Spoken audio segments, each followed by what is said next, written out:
You're listening to the Podcast Detroit Network. Visit www.podcastdetroit.com for more information. Welcome to the Make Meaning Podcast. I'm Lynn Galadner, and I've dedicated my life to sharing stories of how people make meaning in their work and find purpose in their lives. On this podcast, we're going to talk about some of the great ideas and activities people do every day to make the world a better place and provide inspiration for others.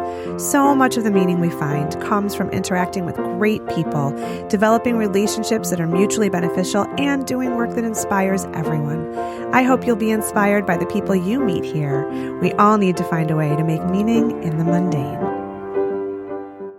Welcome back to the Make Meaning Podcast. With me today is Stephen Payne, also known as Farmer Steve, who's the resident farmer and garden teacher at Sacramento Waldorf School in California.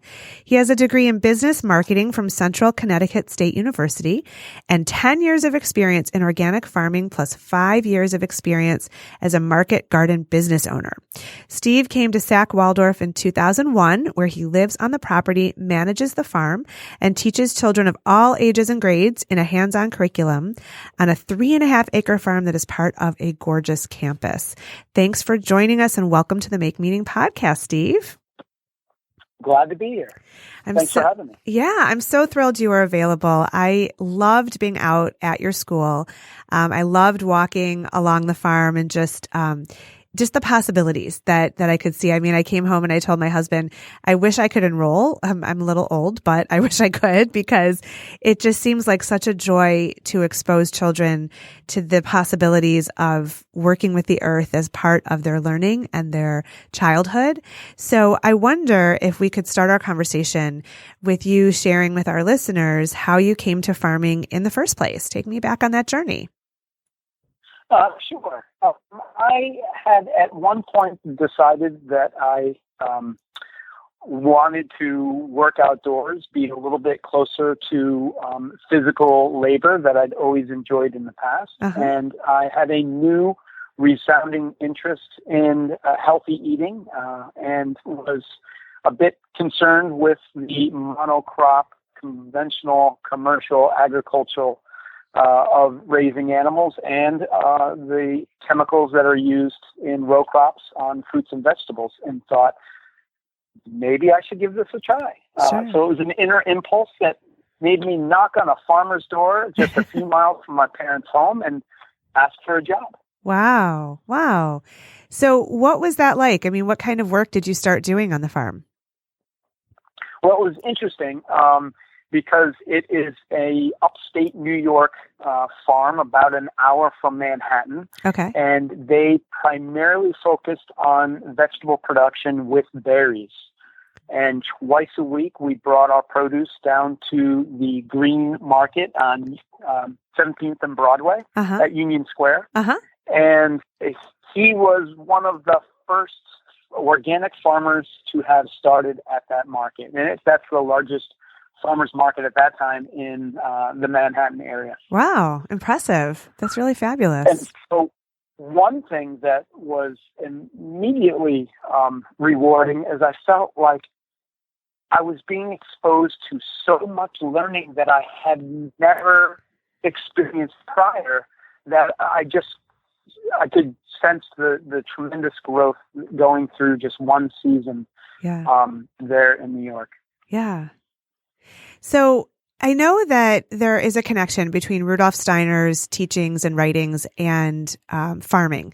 I don't know what it is, and I'd like you to share with our listeners, in case they don't know what a Waldorf school is or who Rudolf Steiner was, what is that connection between farming and education? And then how does it play out at Sacramento Waldorf School? Yeah, that's an interesting sort of birth. A gentleman, an Austrian gentleman, in the 19th, it would be the 18th century, early 1900s, was lecturing and educating in Europe, and was approached by a private company after the end of World War I, and Germany was in a bit of disarray, and was asked to start a school for the company's employees. Mm-hmm. And he was happy to do so. He was well known in the area for his philosophy and educational lectures. Uh-huh. And he had just a couple of three main points that he requested to take on this endeavor. Okay. And so that was the beginning of the first Waldorf school in Stuttgart, Germany. Do you know what those 3 points were? Let's see. One point was the school was to be run by the teachers. Okay. And not by just a single or small body of administration. Okay. Or I think what he was doing was probably protecting the school from being run by corporate executives of the company. Yeah. Another point that he requested was that it was not closed to anyone. It had to be open and available for more than just the company's employees' children. Okay. So he wanted to make it an open-sourced education for the community. Okay. And I might be forgetting the third. That's okay. That's all right. Which I learned about this along the way. The way I came to all this was some of the other work that Rudolf Steiner did. He, being well known for his philosophies of nature and sustainability, he was also approached a little bit after that by a group of farmers in Europe, and were concerned with the continual increased need for chemical fertilizers and pesticides as they had bought into this new model of chemical agriculture. Sure. They were experiencing that yields were going down and pests were getting stronger. And so they recognized they were signing up for a continual treadmill of increased chemical inputs. And they asked, what can we do? How do we get back to having independency from this continual need for chemical inputs and resources?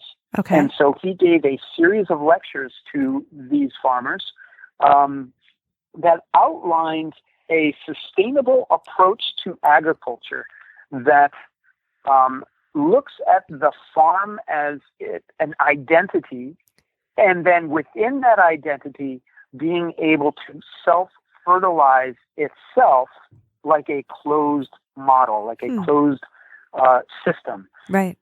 Much like nature does on its own, say in the forest. The forest floor provides the nutrients to the growth of the trees, and the biomass that comes down from them eventually then rots and refertilizes the forest floor. Sure.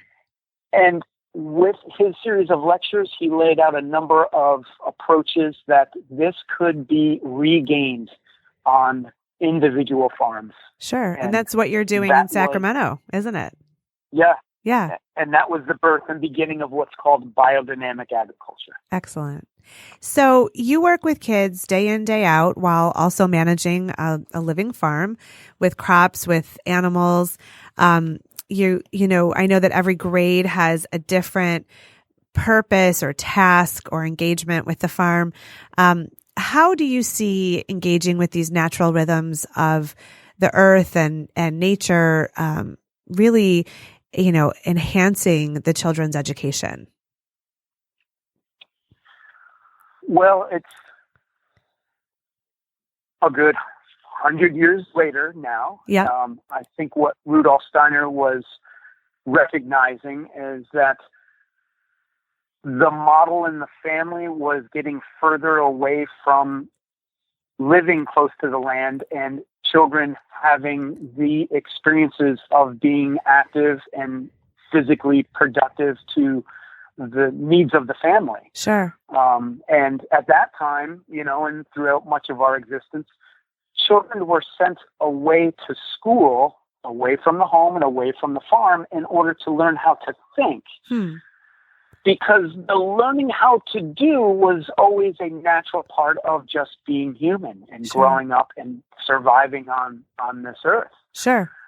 And he was recognizing that the increase in the Industrial Revolution, the increase in population of urban settings, we were beginning to lose those opportunities and experiences of teaching how to do things. And with our education system, which has been strong and profound in teaching cognitive, intellectual concepts, it was now time for the schools to begin to adjust and bring these wider-ranging experiences for students to begin to use their hands. Sure. Like we used to. And so I am thankful that the school that I work at, our model is a wide-ranging opportunity for students to experience plenty of indoor classroom time, but also plenty of time spent in the arts, using their hands and fastening matter with tools. And then, of course, they get to come up and be with me in the garden and through the natural cycles of the earth, as well as the order and expectation that nature has in its natural laws. We are able to participate with plenty of experiences of tool use and hand coordination experiences that I believe help the students begin to rebuild the experiences that bring problem-solving techniques alive. Sure. You mentioned also before the interview when you were speaking with Kirsten on my team that by studying nature, students, and I would extrapolate and say all people, can become more acquainted with their inner self and their inner voice, in addition to that problem-solving, skills. So tell me a little bit about that vision, about the inner voice, and I completely agree with this, but I'd love to see how that plays out with some of the children. How do they recognize that inner voice that maybe they hadn't listened to before after time on the farm? Yeah. I find it interesting that what Steiner was laying out was the need for education to be more than just learning in the head. And that we were now needing to round out experiences children would have with the ability to do. But when we talk about motivation and when we talk about inner drive or will forces, we are not talking about what we do on the outside. It takes that inner voice or that inner experience to motivate everyone to get up in the morning, to finish making breakfast, to clean their room or do their homework or just get themselves to work each and every day. Yeah. And so that inner voice actually is what propels us to activity. And it's that inner voice that I believe through experiences out on the farm with tools, in nature, that children are becoming more familiar with hearing their own inner drives, their own motivations. They may learn on the farm that farming isn't what they want to do, but they will also learn that they are hearing those feelings from within themselves. And that is the beginning of that inner voice. Being able to attach your emotional life to your work and problem solvings that are in the moment. Yeah. And it's through that conversation that we have internally that we can overcome all sorts of challenges. It's interesting because it's really on the same lines of finding your purpose. And if you don't know yourself, you can't know what you're meant to do. So you have to have that time away from all the distractions, just communing with nature and with yourself, not be afraid to listen to that voice, to build the confidence that you have a path and you have to find that purpose and walk the path,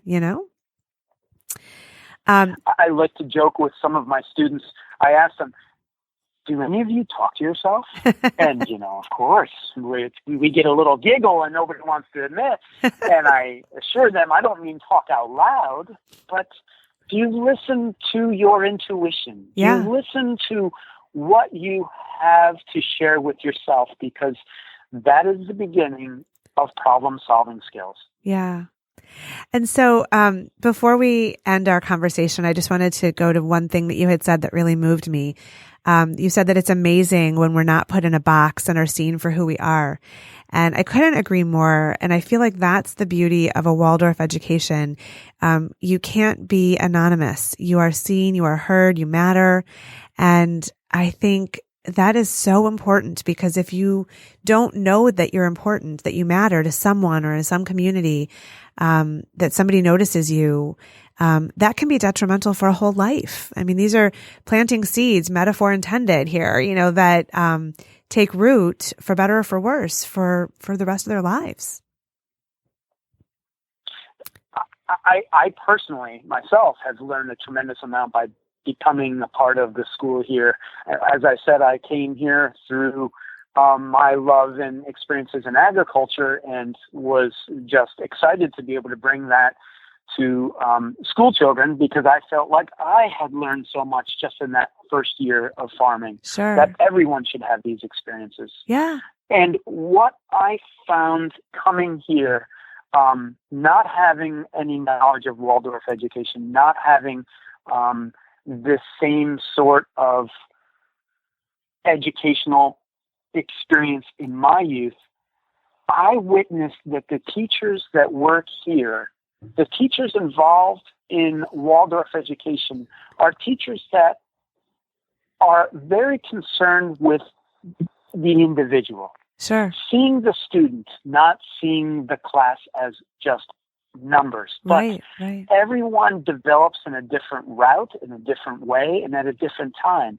And I've learned through my colleagues here that by being able to see our students as individuals, we're able to help them meet that inner voice and that outer skill of being active and healthy, and that all-important inner striving that helps them succeed in academics and beyond. Absolutely.